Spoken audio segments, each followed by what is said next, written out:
Ce rapport n'a jamais donné à la saisie de la justice. Donc quand le Hamas fait la même chose, comment on peut le reprocher ? Bien, on reproche à l'un, on reproche pas à l'autre. Ça n'est pas tenable. La justice est la même pour tout le monde. Et il faut qu'on l'interdise aux deux. Ça, c'est le premier point. Tu sais, Hervé, ce qui est en train de se passer sous nos yeux, c'est une abomination. En souffrance humaine. En fait, un peuple qui s'est fait massacrer, massacre à son tour. Et c'est un enchaînement parce que on peut remonter jusqu'à l'Europe de l'Est avec les premiers massacres. Il faut qu'on arrête cet enchaînement. C'est pas possible d'accepter ces souffrances dans notre siècle. Mais la perspective actuelle que Israël est en train de mettre en place, c'est que bombarder, attaquer... C'est de la vengeance. C'est de la vengeance. Mais oui, et ça ne solutionnera rien. Quand on écrase un peuple, tôt ou tard, il se relève. Peut-être s'ils font un génocide. Là, sur Gaza, on est parti là-dessus. Et ceux qui ont soutenu Israël, en disant « Ah, c'est horrible ce qu'a fait le Hamas », là, ils commencent à se dire « Dans quoi on met notre doigt ?» On est parti sur un génocide. Je vais pas détailler ce qui se passe parce que ça se dit un peu partout, mais c'est une horreur qui est en train d'arriver, une vengeance. Alors, est-ce qu'on peut se présenter et puis dire un peu, parce que moi, je suis pas forcément un spécialiste dans ce conflit israélo-palestinien, et toi, j'aimerais que tu te présentes, savoir qui t'es, quoi. Ouais, toi, c'est plus les dom-toms. Ouais. Eh bien, voilà, moi, je suis juif,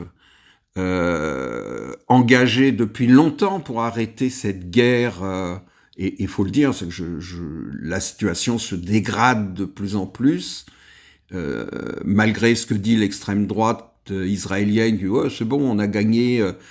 Il y a une semaine, Netanyahou à l'ONU montre une carte où il n'y a plus de Palestine. Voilà. Israël a bouffé tous les territoires. Ils en étaient là. Ce qui vient de se passer rappelle au monde, non. On peut par la force faire taire un moment, mais il y a un autre où ça rejaillit. Parce que, en fait, ce que je vois sur les réseaux, c'est... Alors déjà, ce qui me dérange beaucoup, c'est d'avoir un camp. Il faut avoir un camp entre eux ou eux, et si tu ne fais pas partie du bon camp, voilà. Et personne, et même nos politiques, ils n'ont pas ce réflexe de dire, le camp, c'est celui de la paix. Parce qu'il va y avoir des morts, il y a déjà des morts. Ouais, on a déjà un paquet. Et ça suffit. Tu vois, ça suffit. Comment on donne une perspective ? Alors, et donc, pour bien comprendre ce qui s'est passé depuis aujourd'hui, enfin depuis samedi du coup, est-ce que tu peux expliquer un peu l'histoire de ce conflit ? Alors, je vais pas remonter au début à ce qui s'est passé en Europe, la création d'Israël, etc., qui aurait pu se passer, mais alors tout autrement, pacifiquement, et voilà. Je vais parler sur le temps court. On ne peut sortir d'une guerre que par la justice, le droit, et on est dans un conflit de la loi du plus fort. Et c'est ça qui est terrible. Je vais donner un exemple.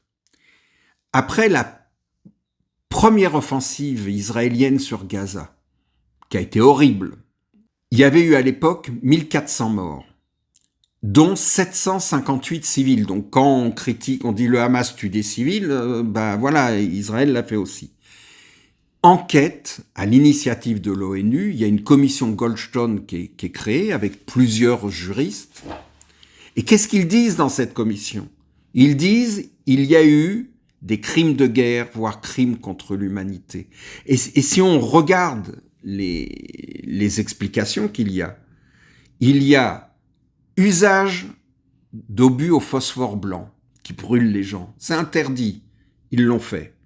Il y a 2 complexes hospitaliers qui ont été ciblés.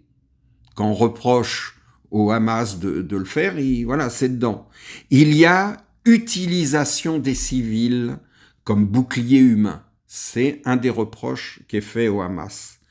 Il y a des détentions arbitraires je lis les mots parce que c'est dans le rapport, dégradante, violente de civils palestiniens, châtiment collectif, tir sur civils brandissant des drapeaux blancs. Et puis, il y a l'attaque sur la famille sur Zetoun, où là, c'est la Croix-Rouge qui était présente et qui témoigne. Ce rapport n'a jamais donné à la saisie de la justice. Donc, quand le Hamas fait la même chose, comment on peut le reprocher ? On reproche à l'un, on reproche pas à l'autre. Ça n'est pas tenable.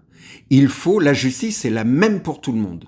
Et il faut qu'on l'interdise aux deux. Ça, c'est le premier point. En expliquant ça, et moi je le découvre parce que, comme je te dis, je suis pas un spécialiste. Est-ce que en fait, alors bien sûr, les responsables aussi de tout ça, c'est ceux qui n'ont pas dit stop. Est-ce que la communauté internationale a sa responsabilité dans ça ? Alors, sa responsabilité. Les premiers responsables, c'est le gouvernement israélien. Ça, on est clair. Qui se fascise, qui s'extrémise. Et, vas-y. Mais il y a la responsabilité occidentale, et dont la France.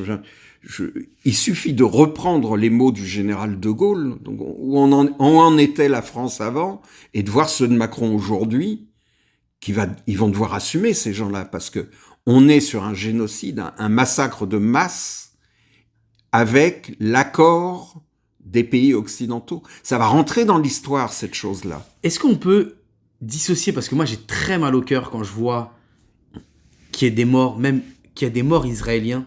Tu vois, quand on voit qu'il y a des femmes, il y a des enfants qui ont perdu leurs parents, au même titre que ceux qui ont perdu des parents, des enfants palestiniens.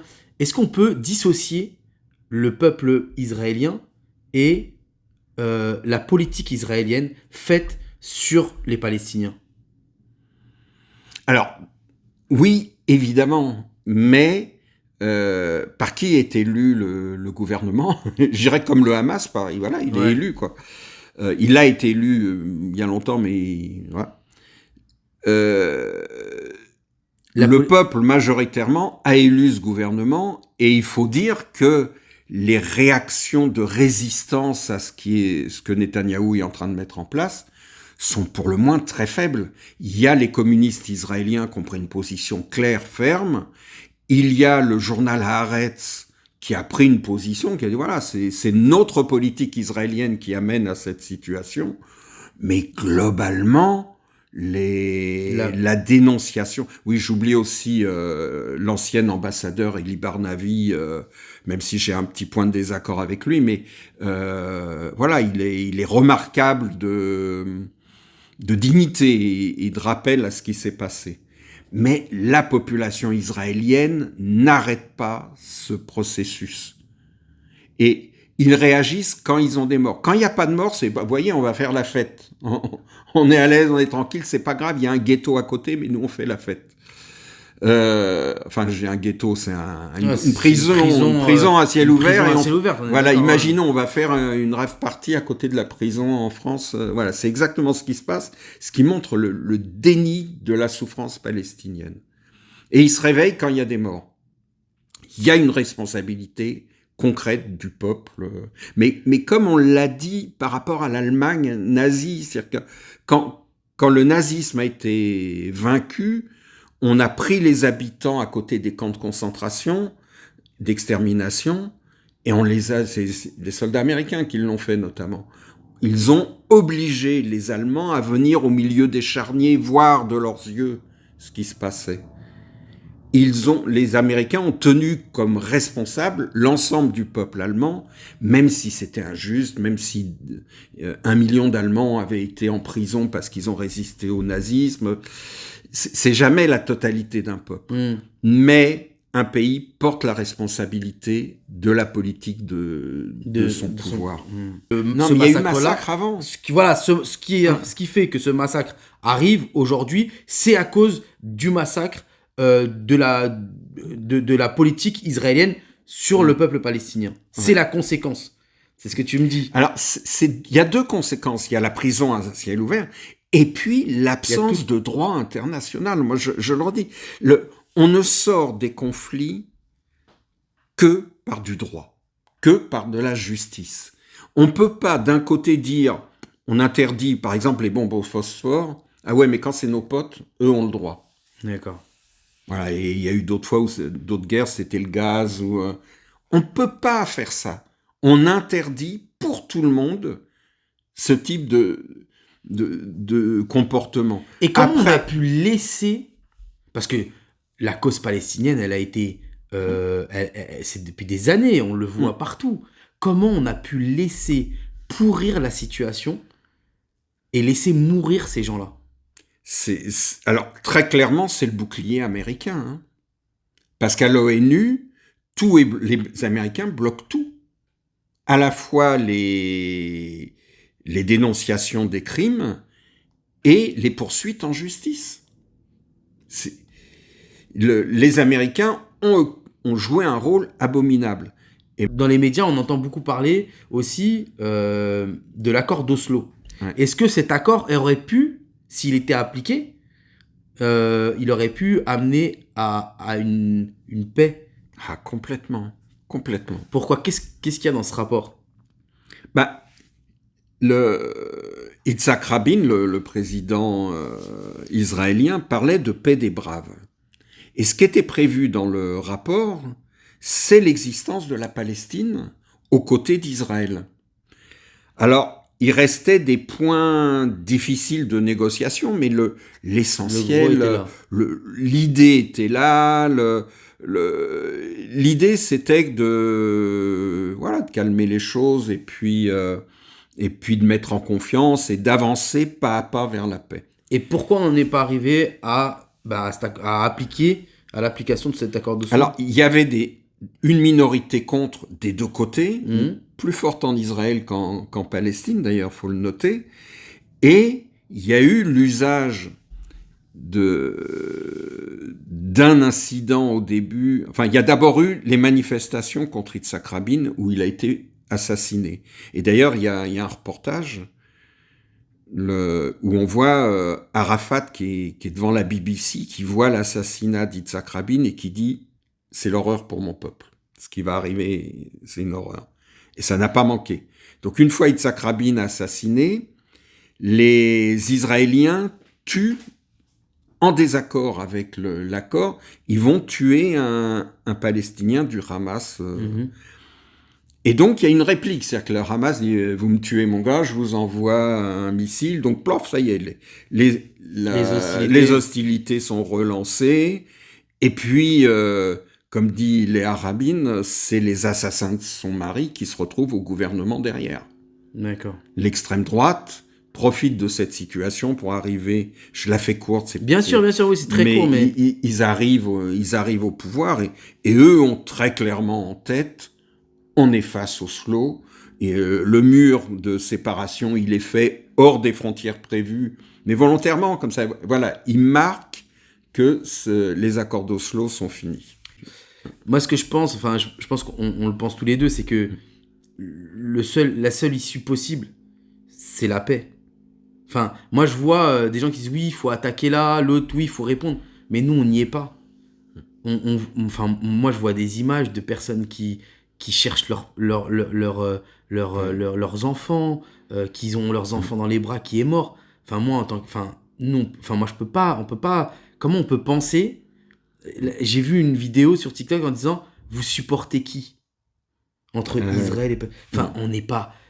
Enfin, moi, j'ai du mal à comprendre cette déshumanisation du conflit. Là, c'est des enfants, des femmes, des papas, des mamans, des grands-pères qui sont impactés, qui sont morts. Et ça depuis des années. Même des jeunes. Et comment on peut ici, un peu, tu vois, déshumaniser tout ça? T'as vu, j'ai entendu un qui disait, je sais plus quel politique israélien qui disait ces animaux. Ouais. C'est l'état de guerre.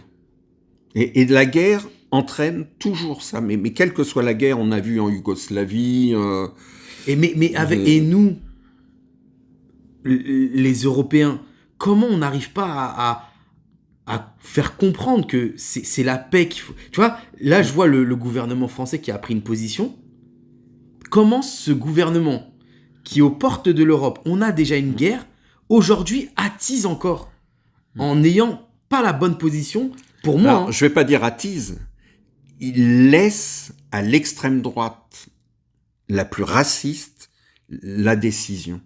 Il y a deux positions possibles. Soit la haine, la vengeance, soit la recherche de la paix par la justice. Mais il n'y a pas d'autre position possible. Et notre gouvernement a choisi le camp de la haine et de la vengeance. Mais nous qui ne sommes pas dans le sentiment, parce que bien sûr, on est attristé par tout ce qui se passe, mais malgré tout, on a ce recul qui nous permet de pouvoir se dire, voilà, comment on peut s'en sortir. Eh ben nous, nos politiques ne le font pas. Alors, est-ce qu'il y a des intérêts au-delà de ça, mais quand même, il y a des vies humaines. Et j'arrive pas. Ça, je pense qu'ils s'en foutent des vies humaines. C'est ça qui est terrible. C'est aussi ça, ce recul de civilisation. Il y a une banalisation de la guerre aujourd'hui. Moi, je pense que l'Occident a jugé à un moment donné qu'ils avaient une telle supériorité militaire qu'ils allaient tout régler par la violence. Mais je redis là, sur ce qui est en train de se passer à Gaza, on est sur un massacre de masse comme on n'en a plus connu depuis quelques années. Et cette fois-ci, la responsabilité de nos pays, de nos consciences, on présente l'Occident comme la démocratie. Voilà, nous on réfléchit, les autres c'est les sauvages et tout. Là, notre responsabilité sera engagée. Je vais même faire un parallèle. Quand les Juifs ont voulu fuir l'Allemagne nazie et que les Occidentaux les ont refusés, ça reste comme une tâche dans l'histoire. Et bien là, sur ce massacre qui est en train de se produire, de se lancer sur Gaza, ça va rester une tâche dans notre histoire. On a cette responsabilité-là supplémentaire.